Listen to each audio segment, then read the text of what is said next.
Welcome back, guys. In this video, I will talk about how to mix a bass guitar. There are various ways in which you can record your bass guitar.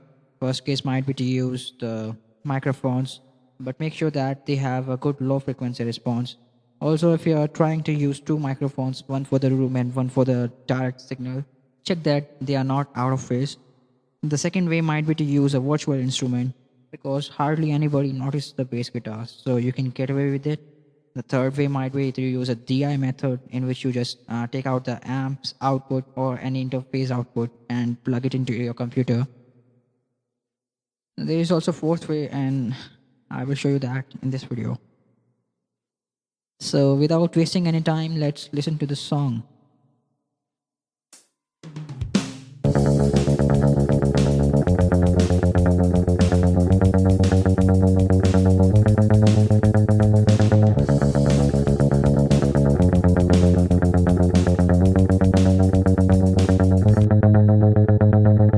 So are you surprised? That was your basic clean guitar sound. I used the DI method, took the amp's output and plugged it directly into the PC. The reason is that I was too lazy to ask for the bass guitar for my friend. Let's start with the first thing. I will use a Delphi compressor. I will use an acoustic guitar picking preset that has a very less attack and less release. Since the bass guitar has a lot of low end, it is necessary to keep the dynamics less so they sound more tight and more consistent.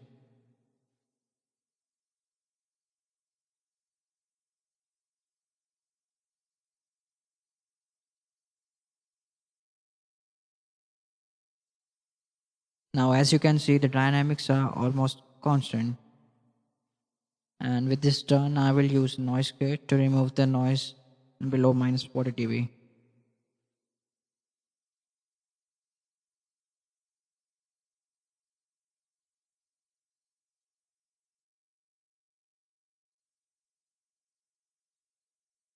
Now that the noise gate has been done, let's see if it has shifted.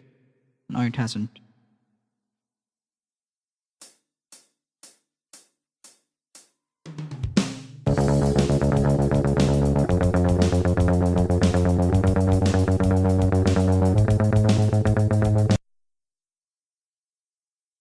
Alright, now that the dynamics has been dimmed, it's time to work for the bass sound. And for that I will transpose the track by 12 cents.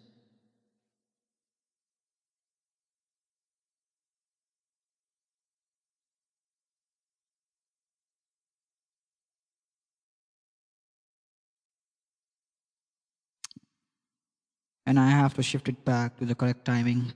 I wish I was using Cubase. Alright, let's listen.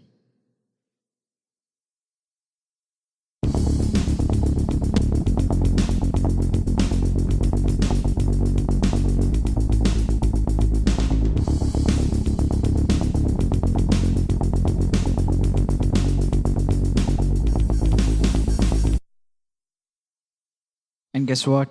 It still sounds bad.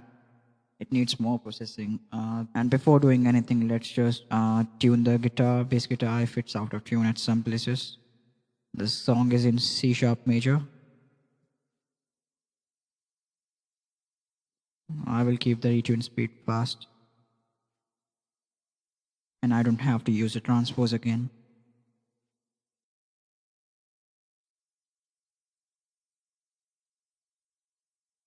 And now comes the most important thing. And this plugin is called the third bass, which is a bass amp.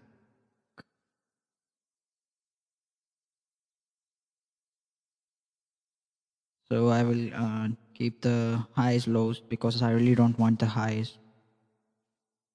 Volume is fine enough now. And you can also use the bass exciter, equalization, however you may like.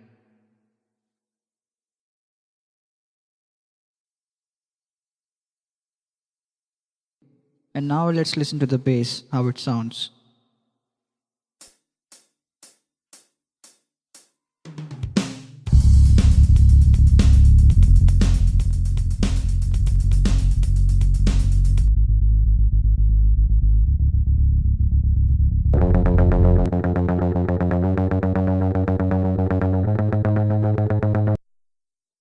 This was the sound that we started with. I have to say, a big difference has been made by the plugin, but the work hasn't finished yet. We have to equalize the bass sound now. The bass guitar occupies the low frequency end. I will increase at 40 and 50 and 60 as well to give it more of a heavy sounding sound. However, I will decrease at 100 Hz so that the kick can really shine through it. And I will increase the 250 Hz so that the higher notes on the bass are more audible in the mix. Also, I will increase at 800 and 1 kilohertz so as to give it more of a attack. At 2.5, I will boost a little bit so as to make the string noise more audible.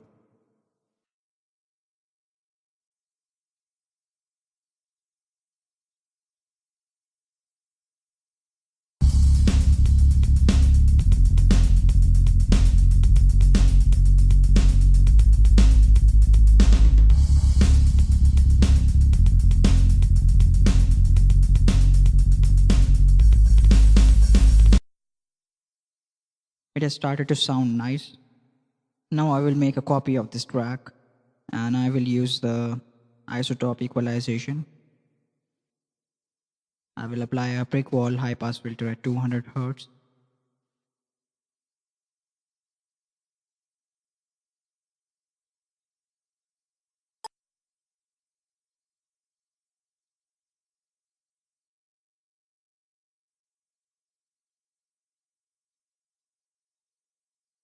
And I will apply a high pass filter at 200 Hz again.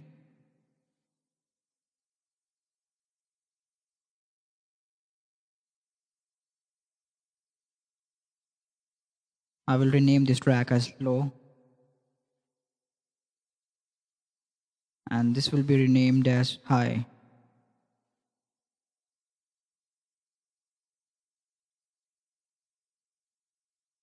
And now to make the low part even more heavy, we can use an exciter. I will use a preset of increased tonal bass so as to give it more of a boost in the sub frequency, the frequency that you feel.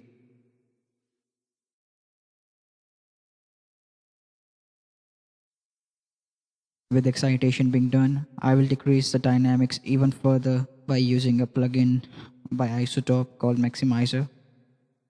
If you don't have a maximizer, you can use a compressor, but make sure that it has a very less attack and very less release in the microseconds, I would say. This plugin will make the bass sound more consistent and a bit more tighter.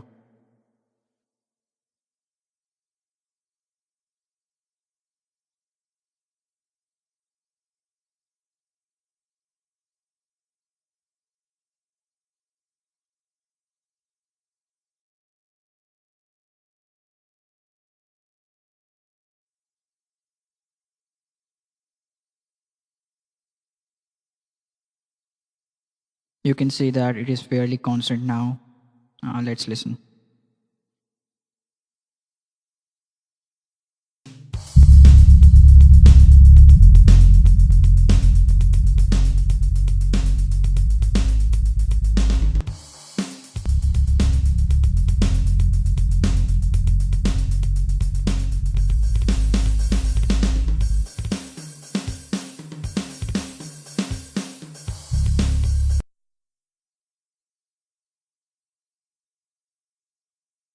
Yes, I know the bass has shifted a little bit right. I will correct that a little bit later. For now, let's concentrate on the high end of the bass. I won't apply much of a processing on this part. I will use the third bass again, but this time I will use the drive so as to make the high end a bit more open.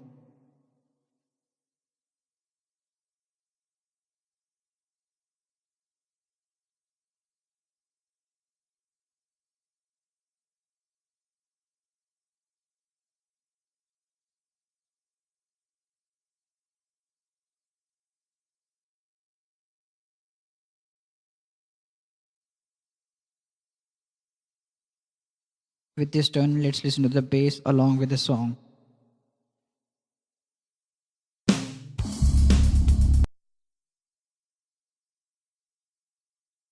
Let's shift it back to the correct timing. And again, the timing problem is because of the third bass and other VST instruments which are not compatible with Audacity. If you're using Cubase or Pro Tools or any other software, you don't have to worry about them.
And this was what we started with.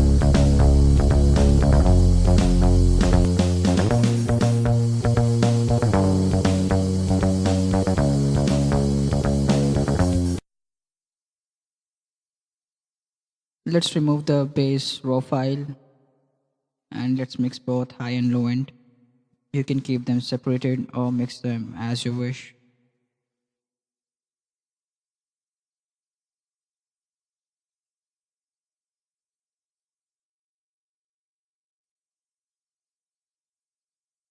Let's listen for the last time.